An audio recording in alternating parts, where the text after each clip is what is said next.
These trading cards are gaming cards, just not in the way you think. Hey there, kids, and welcome back to the channel. I'm Uncle Frank, hoping that you are having a great day. And in today's video, we are going to be sitting back in my very squeaky chair and relaxing and having a wonderful conversation about Dungeons and Dragons. Yeah, it's been a while since I've done any RPG content, and it's been a very long while since I've talked about Dungeons and Dragons specifically. And it's kind of a shame, I get caught up in the news cycle of new TCGs and new releases worth talking about, so I don't really get to dedicate a lot of time or thought to some topics I've been wanting to cover for a while now. And this is a topic I've wanted to cover for a while.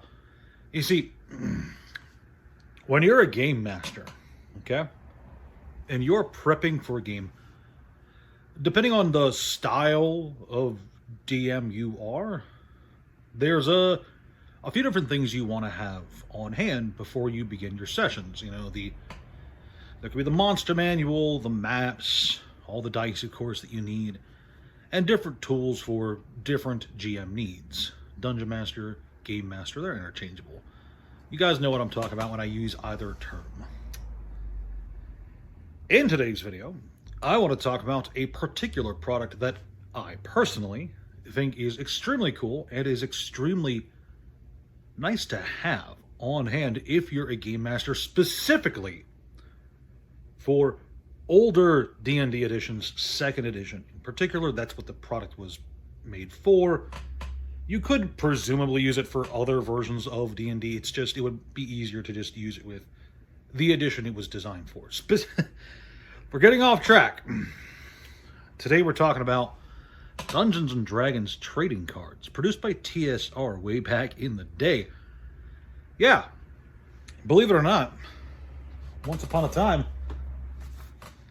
TSR made cards. And for those of you who don't know, TSR is the company that made Dungeons and Dragons. I know it's hard to believe, but Wizards of the Coast did not create Dungeons and Dragons. In fact, for the first 20 years of the game's existence almost, Wizards of the Coast had nothing whatsoever to do with D&D. It wasn't until the end of the 90s when Wizards of the Coast acquired TSR that they got involved in Dungeons and Dragons. So for all of you who are getting into D&D in like the last few years, last 5 or 6 years, yeah, Wizards of the Coast had nothing to do with the creation of the game.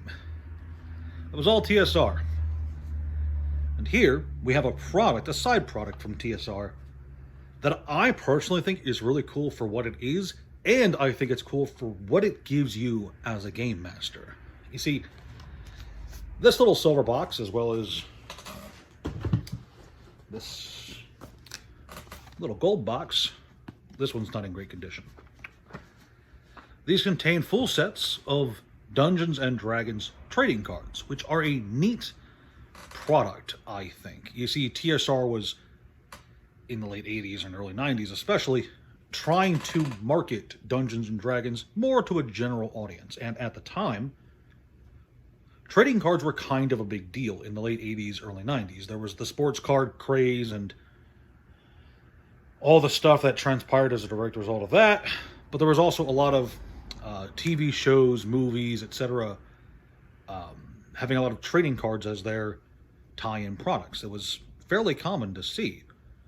Kind of like, you know how, what's it called? Universes Beyond, yeah.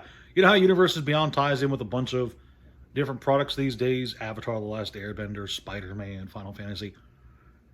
Back in the late 80s, early 90s, trading cards in general that you could just collect and put in a binder and admire.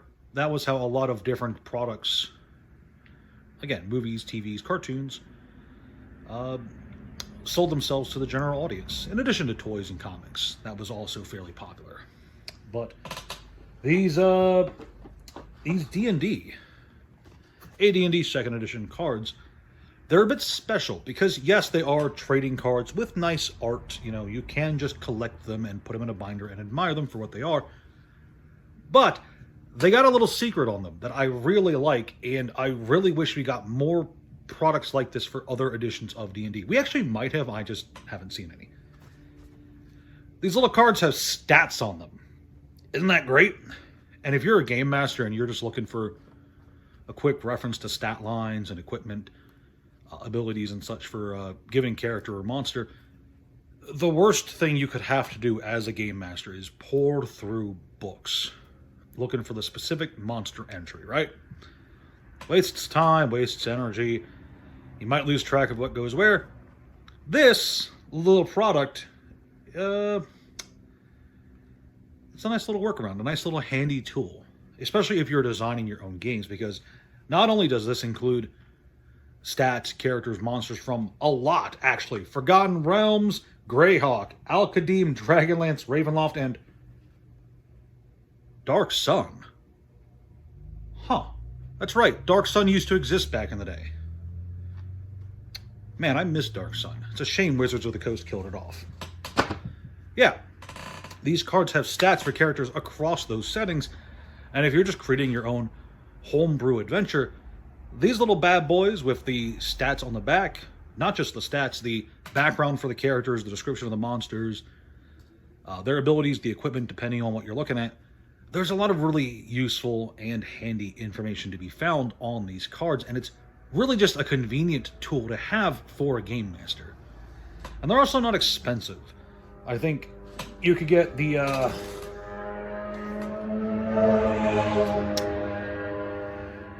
very loud motorcycle. They're also not that expensive. You can get the 1991 box for under $100, and I haven't actually been able to find the 93 box selling all that much online, but I imagine it's not all that much more expensive, especially since it is a smaller box. But yeah, these cards have everything you could need as a game master to just kind of build your own encounters, throw NPCs at the adventurers, just a lot of cool things you can work off of with just this one small product alone. And I think that is the most versatile part of it, the fact that you can just take these cards that are obviously intended to be used for the established settings or whatever, and just use them to help build your own adventure. That's really cool, I think. And in my opinion, the best kinds of Dungeons and Dragons adventures are the kind where you can just kind of tailor them to yourself and your players and just have fun with it. Do I think these are the absolute best ever D&D products? They're definitely up there.